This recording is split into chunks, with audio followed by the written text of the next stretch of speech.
그래서 아까 질의 중에 광주 민주화 운동에 대해서 제가 올바르지 못한 표현에 쓴 것에 대해서 이 자리를 통해서 다시 한번 사과드립니다.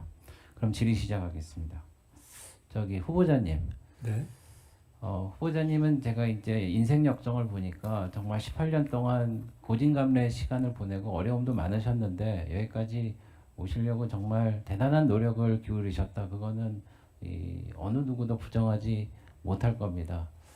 그래서 그럼에도 불구하고 이제 그 후보자님께 우리가 이게 질의하는 까닭이 있습니다. 저희도 사실은 정책 질의 많이 준비했습니다. 우리 당에서 책 한 권을 만들어 갖고 정책에 대해서 좀 밀도 있게 물어보려고 했습니다만은 계획대로 안 된 이유 중에 하나가 사실은 증인을 채택을 저희가 못하고 자료도 채택을 못하고 그리고 시간은 다가오는데 현장에서 물어보라고 이제 총리 후보자께서 말씀을 하시고 그러다 보니까 이제 이렇게 됐단 말입니다. 그래서 사실은 2015년도에 황교안 총리 그 총리 후보자 청문회 때는 3일을 했습니다. 이틀을 하고 3일째는 이제 증인을 채택한 분들과 이제 했는데 그런 상황입니다. 그리고 또 한 가지는 이 총리 후보자가 이 공직 기강에 대한 총괄하는 임무가 있다는 거 아시죠? 네. 그래서 제가 좀 찾아보니까 감찰 활동을 총괄하시고 감사원과 협조해 갖고 정보합동 감찰반 등 감찰기구 운영하시고 그리고 공직자윤리법 및 부패방지법에 따른 제도 개선도 하시고 청렴 교육도 하시고 그리고 고위공직자 재산등록 등 공직윤리 제도 관리 감독도 하세요. 그리고 공직자와 사회적 물의 발생 시 대국민 사과와 대응 지시도 하십니다. 그리고 실무 조력 기구도 있는데 맞는지 한번 틀리면 말씀해 주세요. 제가 알기로는 공직복무관리관실이라고 있고 공직기관 감찰입니다. 반부패 비서관실 청렴정책 이것도 지금 있습니까? 네, 이런 거 다 하셔야 되거든요. 그러니까 이 중앙부처의 모든 공직자들이 총리님을 정점으로 총리님을 바라보고 있습니다. 지금. 그래서 지금 이거 굉장히 중요하고 심각한 자리입니다. 그래서 이런 공직기관과 청렴 업무를 담당하시려면은 이게 거치지 않고는 죄송합니다만 그 마음속에 있는 얘기를 다 하진 않겠지만은 이 하위 그 이제 일선에 계신 공직자들이 총리로 정말 존경하면서 따르고 지휘 방침을 인정할지 그런 게 의문이 들기 때문에 저희가 이제 질문을 하는 겁니다. 네. 그 취지는 충분히 아시겠죠? 배 의원님이 그런 선의와 어떤 공적인 의무감에서 여러 가지를 질문하고 합리적 의심들에 대해서 다 짚어보고 계시다고 생각하고 있습니다. 네. 그래서 제가 이 질문을 좀 하겠습니다. 이제 기부금 관련해서 질문을 하는데 그 독실하신지 잘 알고 교회에 많은 기부금을 내신 걸로 알고 있습니다. 그런데 이제 저도 뭐 교인이기도 하고요. 그래서 교회 많은 기부금을 통해서 이제 교회에 기여하는 것이 뭐 좋다고 생각합니다만은 이게 제가 물어보지 않을 수가 없어요. 근데 이제 굉장히 이제 채무 관계를 해결하시려고 아까 여러 의원님들이 말씀하셨다시피 여기저기서 이제 돈을 조달하고 이제 갚아 오셨단 말입니다. 근데 그럼에도 불구하고 2000년에는 5,500만 원을 기부하시고 21년도에는 2,300만 원, 22년도에는 4,300만 원, 23년도에는 3,500만 원, 24년도에는 3,600만 원. 이렇게 큰 기부를 하는 게 참 좋은 일이고 선행이라고 생각합니다만 이제 공적 채무를 비교적 최근에 해결하셨고 사적인 채무도 최근에 해결하셨다고 그러면은 일반적인 사람들 상식으로는 이 빚을 빚을 받기를 기다리는 개인 또는 정부에게 먼저 하는 게 상식이지 않나 뭐 이런 생각을 해서 그걸 한번 여쭤보고요. 그리고 또 하나는 이제 이것 중에 2020년도 같은 경우에는 5,500만 원을 기부하셨는데 4,800만 원은 교회 하시고 한 700만 원 정도 딴 데 하시고 21년도에는 2,300만 원을 하셨는데 교회는 1,900만 원 하셨으니까 한 400만 원은 딴 데 하셨습니다.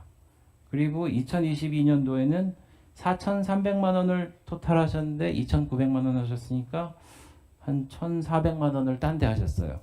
그래서 저희가 자료 제출 요구를 했습니다. 자료 제출을 요구를 해서 어디에 무슨 이유로 얼마씩 기부를 했느냐 이렇게 저희가 요청을 했는데 그게 안 왔어요. 근데 이제 이런 문제가 있습니다. 공직선거법을 아시겠지만은 기부 행위가 있습니다. 그래서 만약에 교회와 교회 아닌 거를 제가 나눠서 설명해 드릴게요. 기부 행위라 함은 당의 선거구에 있는 자나 기관, 단체, 시설 등 선거 구민의 모임이나 행사 또는 당의 선거구 밖에 있더라도 그 선거 구민과 연고가 있는 기관, 단체, 시설에 대해서 금전, 금품, 기타 재산상의 이익의 제공, 이익 제공의 의사 표시 또는 제공을 약속하는 행위를 한다라고 되어 있습니다.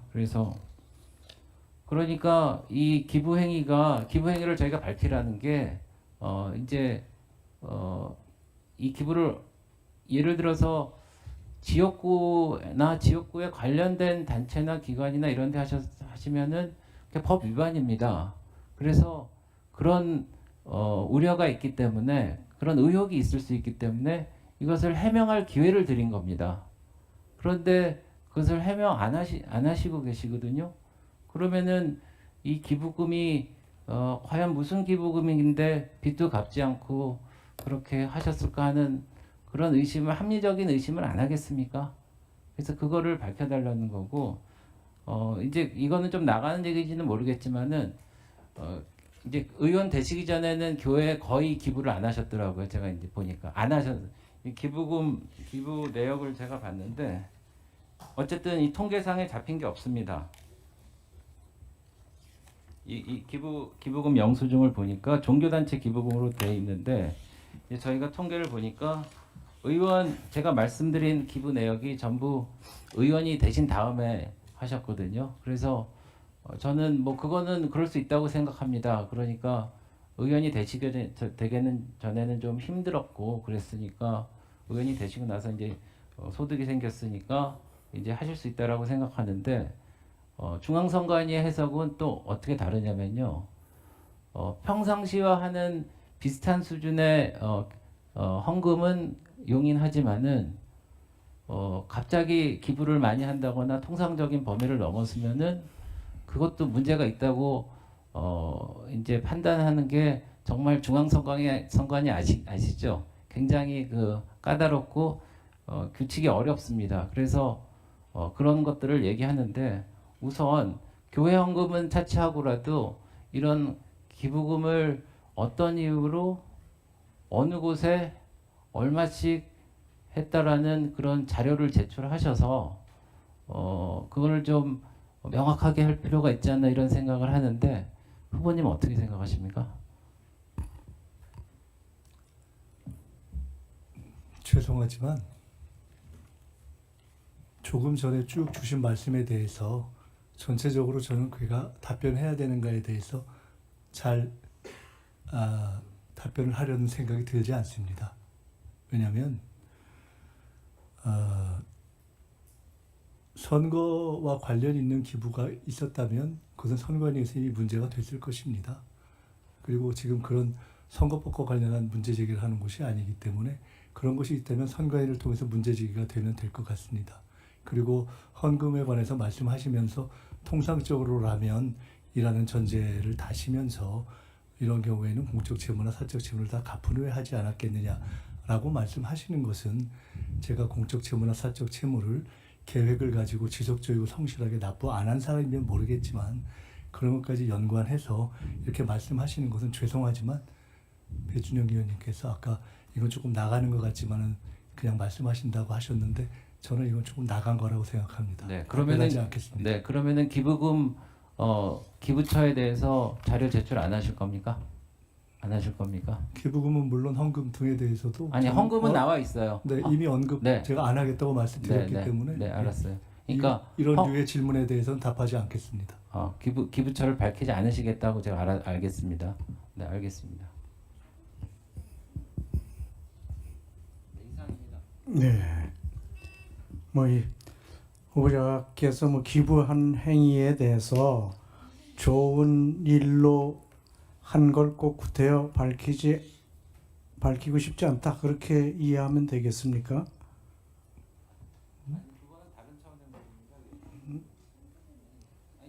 네. 이제 헌금 외에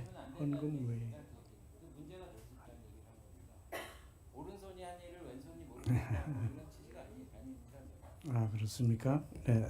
한번 필요하면 나중에 다시 그 취지를 말씀해 주시길 바라고요. 우리 배준영 의원님 수고하셨습니다.